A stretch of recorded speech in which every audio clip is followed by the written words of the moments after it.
What we eat is shaped by something we barely notice: defaults.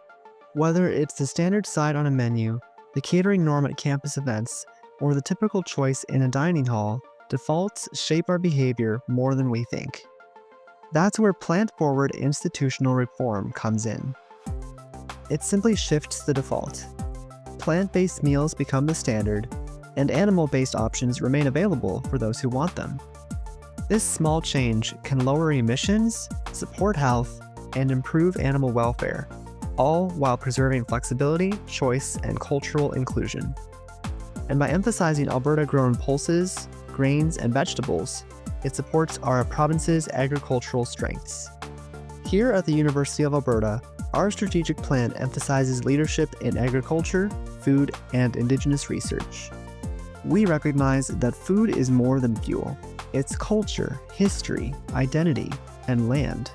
While traditional hunting remains a vital expression of Indigenous sovereignty, most institutional meat offerings come from industrial systems far removed from heritage and sustainability. That's not a critique of Alberta producers, many of whom strive for excellence, but a logistical reality of large-scale procurement. A truly inclusive campus food system, one that supports access, community, and belonging, should have defaults that reflect our shared goals. Plant-forward reform is a pragmatic step in that direction. It upholds sustainability, compassion, and respect for our diverse community, and it's already working. Sodexo, a major food service provider, recently launched a large-scale partnership with Default Veg across 400 campuses, including Harvard and Stanford, to serve plant-based meals to over 1 million students. Cambridge University replaced beef and lamb in its catering and slashed food-related emissions by a third in just 2 years. Meanwhile, at the University of Toronto, plant-based foods now make up 61% of dining services. Just 2 years ago, they accounted for less than half. The University of British Columbia, Queen's University, and McMaster are among several others moving in the same direction. At many of these institutions, student engagement and staff collaboration have driven the shift. These examples offer useful models, but every campus, including ours, has unique cultural, economic, and dietary contexts. That's why any steps we take must be grounded in feedback from our students, staff, and faculty. The U of A already leads in food systems research. We host community gardens, fund food sovereignty initiatives, and embed sustainability into our curricula. But there's still a gap. What we teach and what we serve don't yet fully match. Imagine catered events where plant-based meals are the default, not the exception. Envision dining halls spotlighting mouth-watering dishes that are healthy and good for the planet.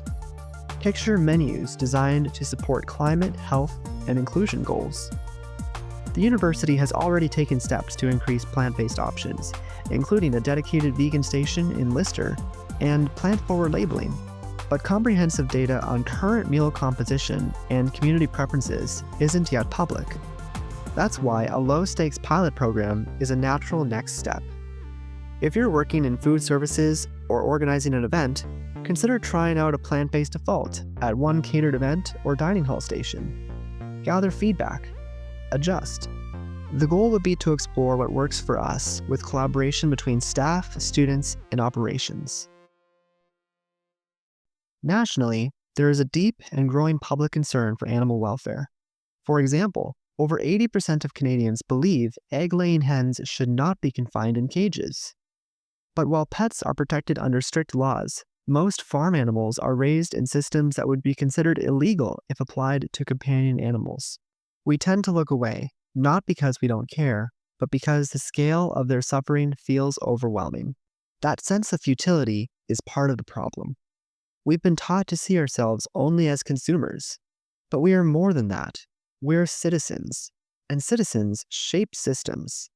Moreover, we are powerful when we team up with organizations like the Better Food Foundation, which offers implementation support tailored to the needs of each institution. Plant-forward defaults are flexible, data-backed, and typically cost-neutral to implement. At Western University, this approach even led to cost savings in food service operations, particularly as demand for high-cost meats declined. But beyond savings, defaults honor a deeper responsibility. to serve food that aligns with climate science and our publicly stated values. Dining services already plays a central role in shaping campus life. With these kinds of subtle changes, together we have the opportunity to lead a quiet shift with outsized impact. As citizens, let's lead with purpose. Let's shift the default and make meaningful change feel possible, starting right here.